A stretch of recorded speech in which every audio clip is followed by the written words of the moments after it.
Hey there, Rivermen fans. I'm Jason Ruff, and welcome to the Dry Dock Podcast.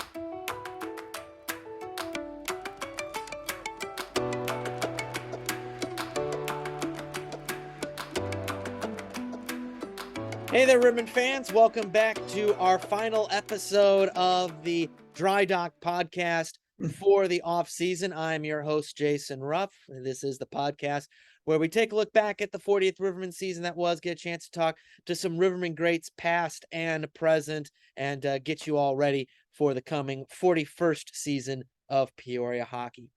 Our next guest is a member of one of the first families of Peoria hockey. He is a man who's been a presence in this community for so long.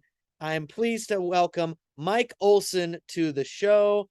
Mike, I hear you're down in Florida getting some nice warm weather. Happy first day of autumn when this is being recorded, and you're looking good, my friend. Looks like you got some sun as well. Oh, we've got a lot of sun. We're finishing up our second week here, and just a real nice place. But just a pleasure to be on the show today. And I'd like to just start out by saying that Pete Bartasbanian worked with my dad when they started this, and most people said it would never go. Mm-hmm. And we kind of smirk every time when we hear things like 41st year. Yeah. And I think we're now in the top almost 5 or 6 in the country of continuous minor league hockey, thanks to the Rivermen and yourself for keeping this thing going strong and obviously winning a tremendous cup this past year. Oh my goodness, yes. And but it is folks like you and like your dad, Mark Olson, who got this program first off started, but also continued to keep it going through all kinds of ups and Up downs. and downs. Yeah, we were on thin ice a number of times.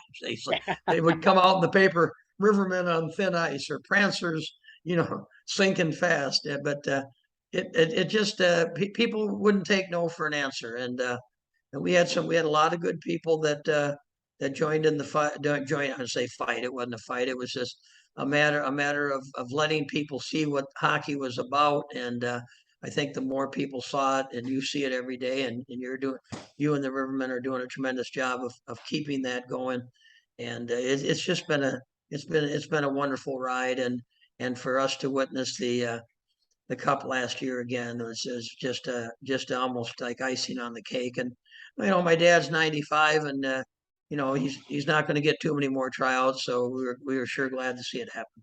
Absolutely. And Like a lot of people were. Like a lot of people. Oh yeah, everyone was thrilled. We were close. You were number of times we had the best team in the league. Well, one time they knocked our goalie out. We had Kyle Rank, and they just the old slap shot type of deal. They knocked him out of play, but no problem. It's one of those things. But you and your father, Mark, they've seen every Rivermen championship team. You've seen a lot of good teams come through this organization. Like you said, some teams that were arguably the best in the league, but for some other circumstances, they didn't win. When you look back at that last team, and when you've had a chance to talk to Mark about last year's team, what do you think was it about that team that made it so special in your view? Everyone has their own opinion, but I want to get your. Oh, I think number one, and I've got the utmost respect for the organization, starting with Barton working his way down. But John Guy Trudell, to me, I've seen every coach, both in practice and game situations, since the beginning of hockey in Peoria in 1960, the late and early 60s. And he is by far such a great motivator, such a great instructor. I've had college players tell me, after being here a week, I say, "Hey, how do you like it? I know John Gee gets after." No, he said. One guy said, "I've learned more here in 3 days than I learned in 4 years at the college I was at."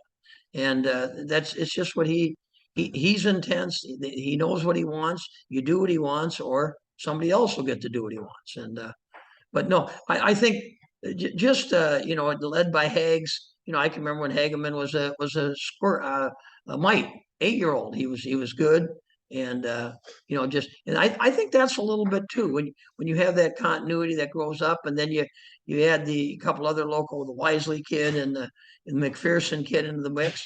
Those kids, they look. This is their NHL. This is they grew up watching the Rivermen. They didn't grow up watching the Blues and the Blackhawks.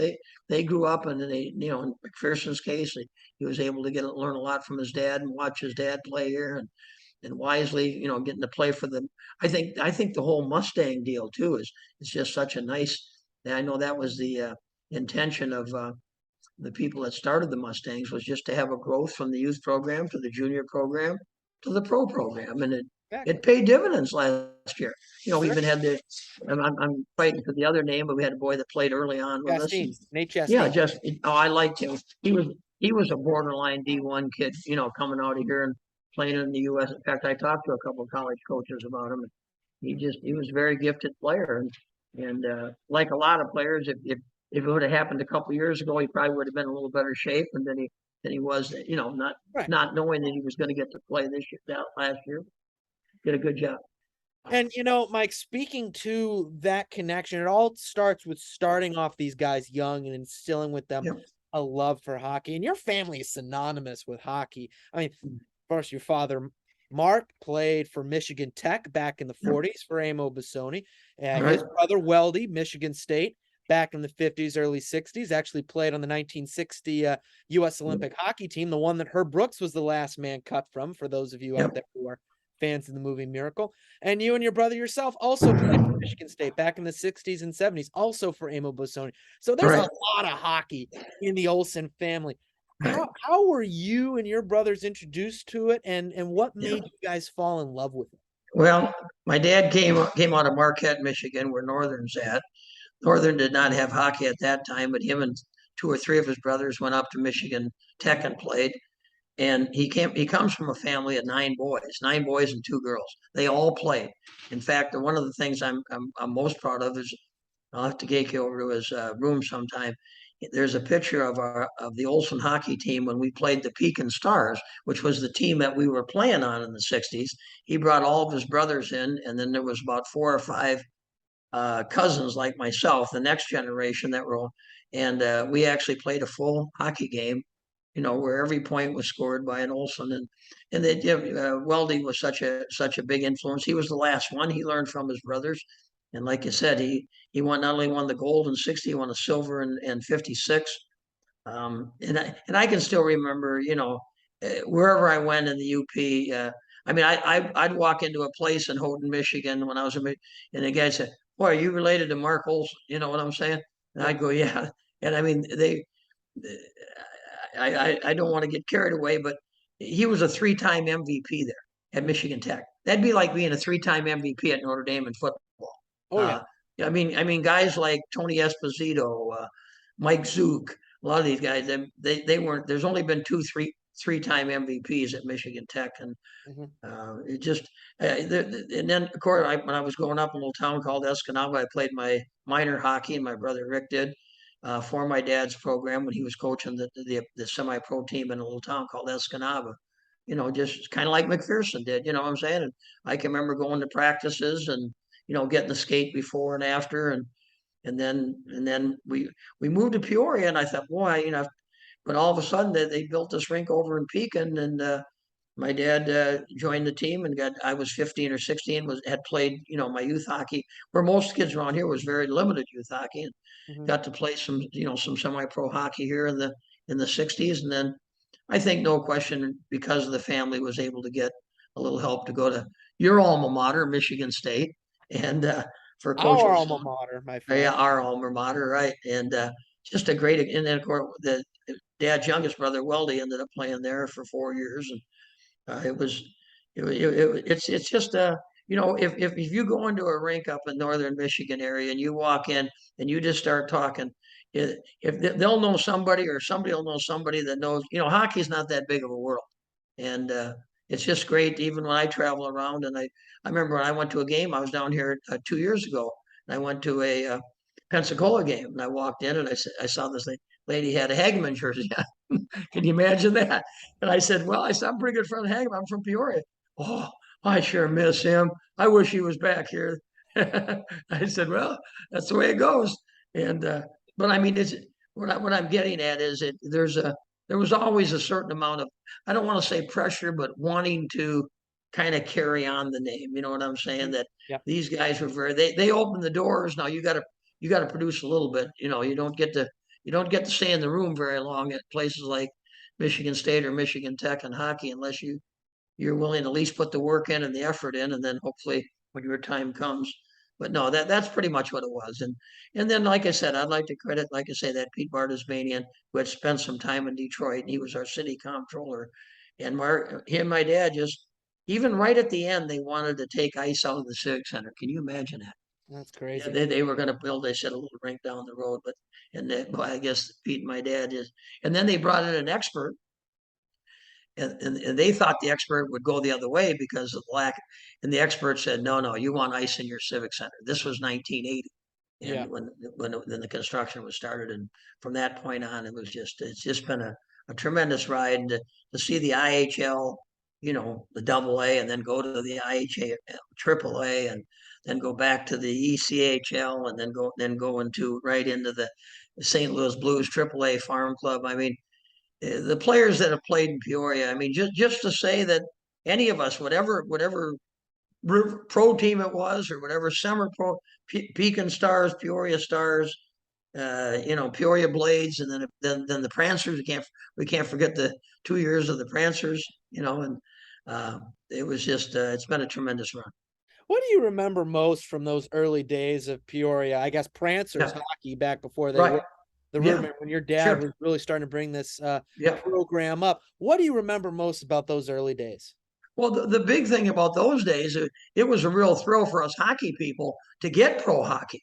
I Yeah. mean, we didn't even have pro baseball in Peoria at that time. We didn't get pro baseball till the following. I think the baseball people finally said, well, wait a minute, we can have pro hockey in Peoria. We can certainly have pro baseball. So the Prancers started in 82 fall, 82, 83 season. And then the actual, what were they called the first year? They were with the Angels. And I guess they were the Peoria Angels.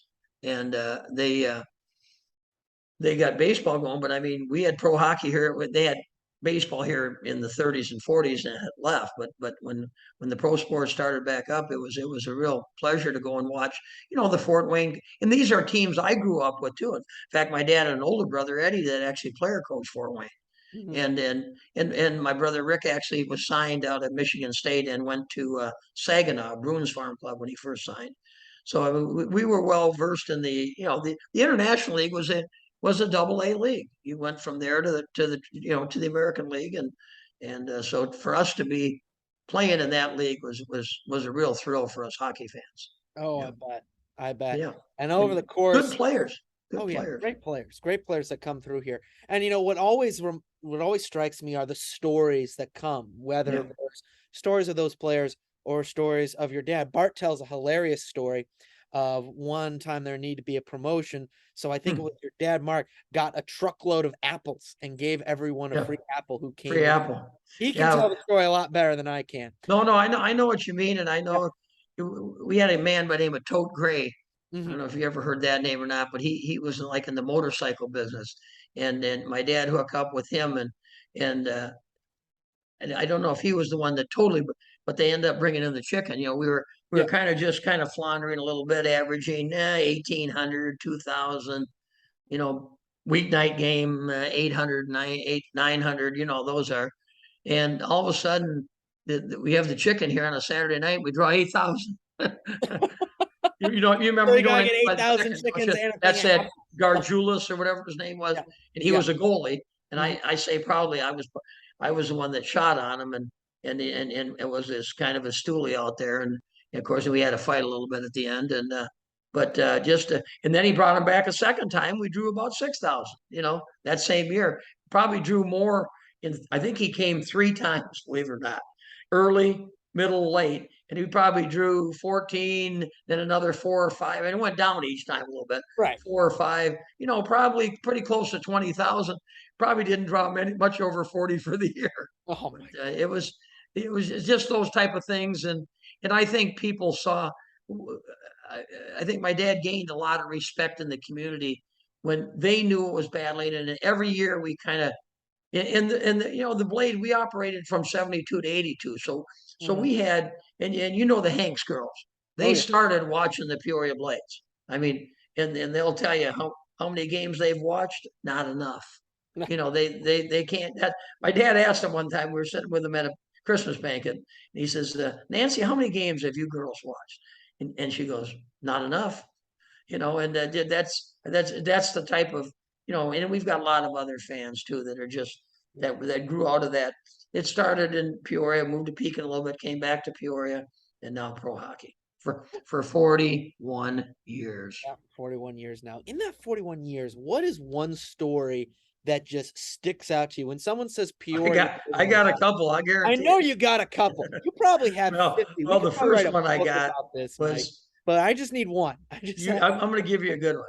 All right. It had to be the first year. We had a pro here by the name of Lee Norwood. We're playing in the International League. St. Louis wants to see this. I think he was kind of rehabbing a little bit, and it wasn't an injury. So they sent him here, and he was doing great. And then we have the Christmas party down at the Civic Center, and we had a trainer by the name of Jocko Kaye. Okay. You would make Jocko look big. I mean, Jocko is probably 5'4" or 5'5". Okay. You're big. That's what I'm saying. You're towering, and so am I, over Jocko. Yeah. Anyway, we're all sitting here having a great time at the Christmas party after, and it was at the Civic Center in one of the rooms. Used to have those rooms over, kind of where the Bradley room is now over there. Yeah, that was where the Rivermen always met after. Yeah, opposite of where the Rivermen lie. Totally opposite, right? Yeah. Mm-hmm. Anyway, we hear this. I mean, there's some yelling, some screaming, some words I can't say on the video here. Right. And all of a sudden, I was one of the first ones to go out in the hall, and here is Jocko and Lee Norwood. They're literally fist fighting. Oh and Lee Norwood is, he played in the NHL prior to his demotion down to the IHL, and it wasn't too much of a fight. But Jocko came out publicly the next day. It's either me or Norwood.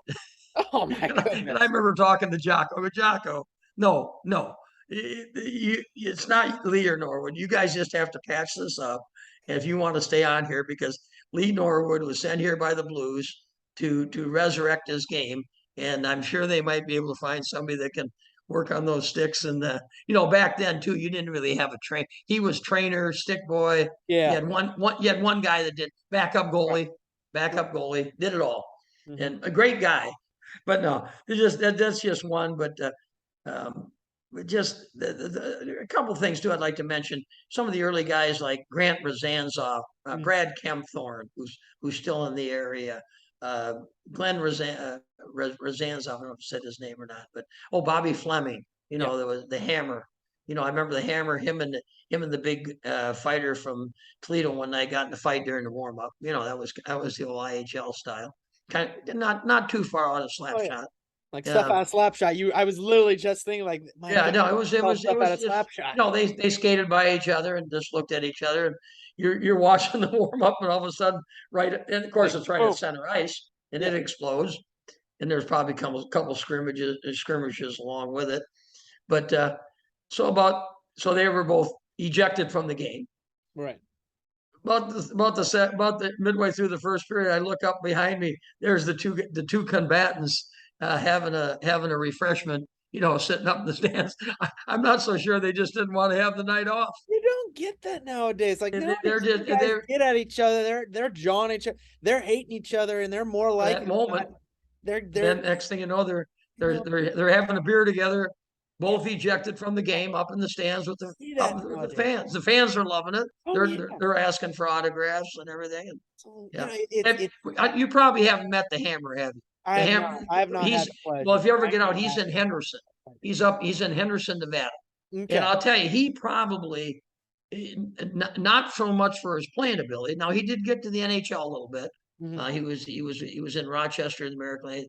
I used to always say he got to the American League. He reminds me, he played a couple games, I think, with Boston or Buffalo. But he was just a charismatic figure that married a local girl, like a number of them did. Stayed in the area. Had a establishment over about where Kempthorne's is now, over in the Bartonville area, and just a lot of. But the goaltending, that's the other story. We've had some great goaltenders. The Curtis Josephs of the world. It started with Bunny LaRock.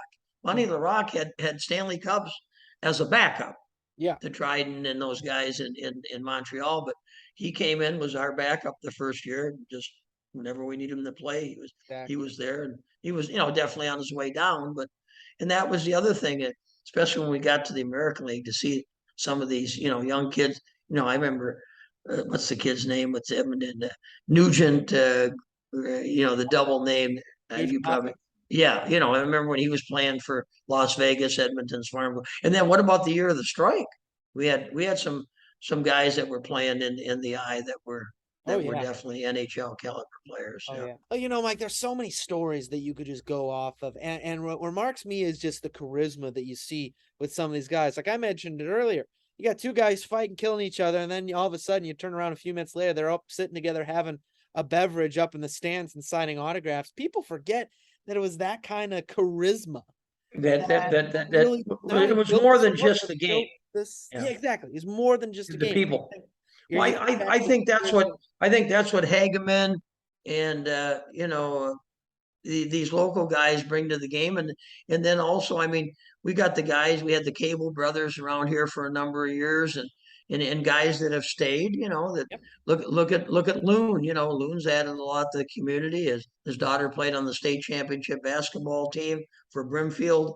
I mean, there's a number, in our whole youth program is now coached Oh yeah. almost entirely by former Rivermen, and we did the same thing with the Blades when youth hockey was starting in, and you grew up in a good youth program with our buddy Paul Ruby, a Yep. Michigan State grad up in your area.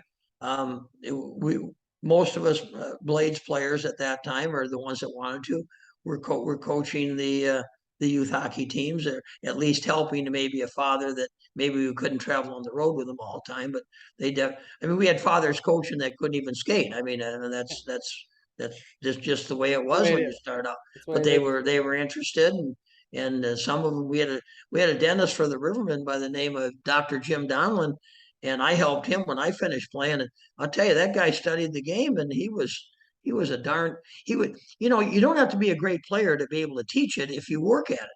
That's right. There's been a lot of look at most of your major league managers. I mean, Scotty Bowman, was he a great hockey player? I don't think so. We've had guys like Hitchcock. Remember that?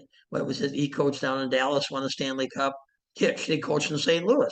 I remember the first time I saw him when I was early on. I was the official scorer. I'd have to go down and get the lineups, and I remember meeting this Hitchcock for the first time. And I tell people, I'm not afraid to say it, he was the most non-athletic coach I'd ever seen in any sport in my life. Whether it be Yeah. baseball, foot. But man, he could teach the game. And Scotty Bowman said he learned it by just going to Montreal practices, and after he had gotten hurt, and I think he was working at a post office or something That's what it during this. takes. That's And what it takes. but there was just but you need that, and that's what my dad's. We had outdoor rinks here, and my dad and this Pete Barsmanian and one other man were able to get the park district to cover it with one of those bubbles. Hmm. Remember, there used to be, you're probably too young to remember it. They used to have one of those air structures. They had two of them up in the Chicago area. One was in Santa Claus Village. They had a team in the old U.S. Senior League up in Elgin, Illinois, Yep. and there was the Elgin Blades, I think, and then they had one on 294. There was a college there. I can't think of which one it was now. They had a bubble. University, I believe it was University of Illinois, Chicago. Mike, they're Yeah, going to kick us off in 10 minutes, and I got one more question to get to you. sure. I hate to cut you off. No, no. That's all right. Well, Mike, you talk a lot about all these guys who come in and either set down roots and really help the youth programs go. And that's what it's all about. It's making sure the Oh, hockey community roots are so deeply ingrained and so deep in a community. I think that's what enables you to have such community feedback and community buy-in in a program. and And you and your father, Mark, are very involved with this program. What do you think has made it so important, not only to your father, but also to this community and to the greater Peoria area as a whole? Well, number one, it was fairly new to everybody. I think there was some newness there that involved, and like it's not that difficult of a game to learn if you will sit with somebody. If you'll go to a game or two. Now if you never watch it, and people say, "Well, I don't understand those lines," and they got offsides, and they got icing, and you got all those penalties. I said, come and sit with us for about two or three games. ask your questions. And I think we've had a lot of people in Peoria do that. And, they brought their neighbor and they explained, you can't go across that blue line until the puck goes across it. Or if you shoot the puck from behind that red line all the way down past the goal line, you got to have that rule. Otherwise, the puck would just get shot back and forth all the time, and you want that interaction. As far as I think just the almost the word of mouth, the word of friends. And then we've had some great writers. We can't forget that.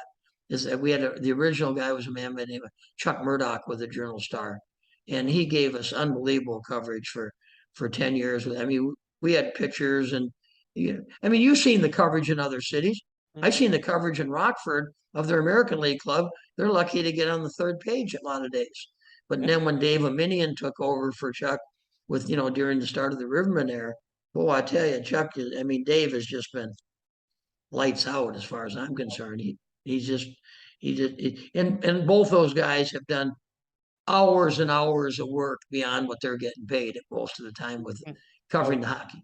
Yeah. Absolutely. So that part of what I saw was tremendous on their part. Well, that's part of what makes this community such a hockey-centric community. I mean, you saw it when the Rivermen brought the championship back. Oh, I loved it. Fest at the parade and everyone coming here. All the players, everyone I talked to say they did not even expect that many people to show up on such a dreary day that it was. And you know what? The fact of the matter is. Yeah, and just to get, on the one side of the Civic Center, and then seeing the players, celebrating their own way a little bit too. And it was, there's no question that a championship doesn't come easy. Somebody once told me there's big ships and there's little ships, but the best ship is a championship, and it's never easy to win. There's big ships and little ships, but the best ship is a championship. And on that's what the Rivermen are. And on that note, it is about time for the Rivermen ship to come out of dry dock because season number 41 is here. Almost here. It's I always say over there off screen. It's here now. It really is. The NHL camps are open. Let the cut down start coming. The American League and the ECHL and bring some real players. Mike, thank you so much for taking time out of your vacation. My pleasure, Jason. Talk to us. It's great talking with you. Great talking to you, and great job what you do. And we'll see you in the NHL, just like we see Brendan Burke in the NHL. Well, you're the next one. Thank you. I appreciate the kind words. First, we got to get through season number 41 of Rivermen Hockey. Just on the other side of the corner, we thank everyone, not only Mike Olson, but all of our guests for coming on this show this offseason, and all of you, our listeners and viewers, for joining us on this journey. We hope we have made your offseason a little bit more bearable. Rivermen Hockey season number 41 coming up very, very soon. Until then, I'm Jason Ruff. We'll see you at Carver Arena.